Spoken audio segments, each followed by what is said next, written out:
উইকেন্ডে অনেক দিন পর ঘুরতে যাচ্ছিলাম।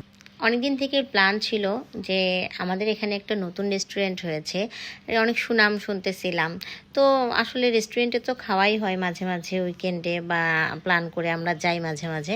তো নতুন রেস্টুরেন্ট হলে ইচ্ছে করে যে দেখি ওখানকার পরিবেশ যদি আরও সুন্দর দেখি আরও যেতে ইচ্ছে করে, আর খাবার ট্রাই করার ইচ্ছাটা তো থাকেই, যেহেতু ঘুরতে যাওয়াই পড়ে। তো প্ল্যানিং করে ফ্রাইডে ছিল জন্য ভেবেছিলাম যে লাঞ্চ করতে যাব আমরা। তো আসলে দৃশ্যমণির পরীক্ষা চলছিল জন্য আসলে এই রেস্টুরেন্টটা উদ্বোধন হওয়ার পরও আমরা যেতে পারিনি, কারণ ওর এক্সাম শেষ না হওয়া পর্যন্ত আসলে যাওয়া সম্ভব হচ্ছিল না। তো ওর পরীক্ষা শেষ আলহামদুলিল্লাহ। তো তারপরে তো একটু বিনোদনেরও ব্যাপার আছে, সব চিন্তাভাবনা করেই প্র্যাকটিক্যাল এক্সাম আসার জন্য এখনও দূরে কোথাও যাওয়া যাচ্ছে না। তো এই জন্য আর কি ভাবলাম যে দেশি ভোজে আমরা একটু লাঞ্চটা করি। তো যেই প্ল্যান সেই প্ল্যান মোতাবেক আলহামদুলিল্লাহ শুক্রবার দিন আমরা দুপুরে চলে গেলাম। দেখতেই পাচ্ছেন লোকেশনটা রেস্টুরেন্টের অনেক সুন্দর, অনেক বড় সড়ো এরিয়া জুড়ে। আমাদের মতো ছোট শহরে এত সুন্দর রেস্টুরেন্ট আসলে আমার খুব ভালো লাগে, যে পরিবেশটা একদম ঢাকার বড় বড় রেস্টুরেন্টগুলোর মতো।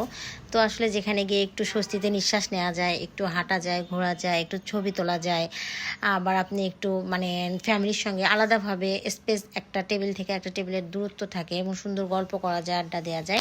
আমার আসলে এরকম রেস্টুরেন্ট বা হোটেলগুলো খুব পছন্দ, যেগুলোতে গেলে আমি স্বাচ্ছন্দ্য বোধ করি। যে এখন পরিবেশটা দেখেন, আর যে রেস্টুরেন্টগুলোর স্পেস খুব ছোট, যেমন আমার বাসার সামনে একটা রেস্টুরেন্ট আছে বারবিকিউ, যেটাতে কি না খাবারের মান যতই ভালো হোক কিন্তু যেতে ইচ্ছা করে না।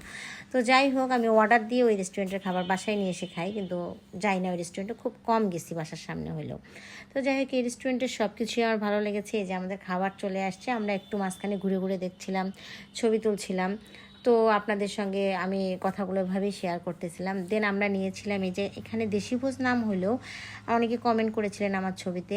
তো আসলে দেশি ভোজ নাম হলেও এখানে কাচ্চিটা আমরা পেয়ে যাই। কাচ্চিটা আমার জামাইয়ের আবার খুবই পছন্দ। খেতে গিয়েছিলাম কিন্তু অবশ্য দেশি খাবার, কিন্তু তার তো কাচ্চির কথা শোনার সঙ্গে সঙ্গে মাথা খারাপ, কাচ্চি নিতেই হবে। সো কাচ্চি নিয়ে নিয়েছে তার জন্য। তারপরও বলতেছিল তোমরা একটু টেস্ট করো। আমি তো টোটালি না বলে দিচ্ছিলাম, তারপরও তার রিকোয়েস্ট একটু টেস্ট করতে হবে। আসল কথা হচ্ছে একটু টেস্ট করার পর দেখলাম খুবই মজা কাচ্চিটা, পুরা কাচ্চি ভাইয়ের মতোই।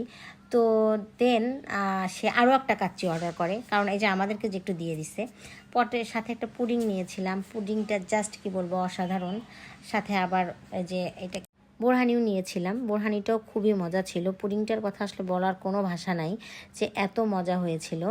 তো আমি খেয়েছিলাম বেসিক্যালি সাদা ভাত, কালো ভুনা গরুর কোষের, আর মসুরের ডাল, সাথে ভর্তার আইটেম নিয়েছিলাম 3টা। সবগুলো খাবারই মজা ছিল।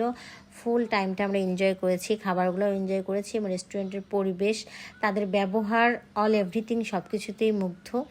এক কথায় খুবই ভালো লেগেছে। এই তো আমাদের খাওয়া দাওয়া শেষ, ঘোরাফেরা শেষ, আমরা বের হয়ে যাচ্ছি। বাইরের জায়গাটাও দেখেন কত বড় স্পেস, লোকেশন, এখানেও ফটোশ্যুট করা যায় এবং অনেক সুন্দর। এক কথায় বললাম তো, এক কথায় ঢাকার বড় বড় রেস্টুরেন্টগুলোর মতোই পরিবেশ। যাক, আমাদের শহরে কিছু ভালো রেস্টুরেন্ট হয়েছে।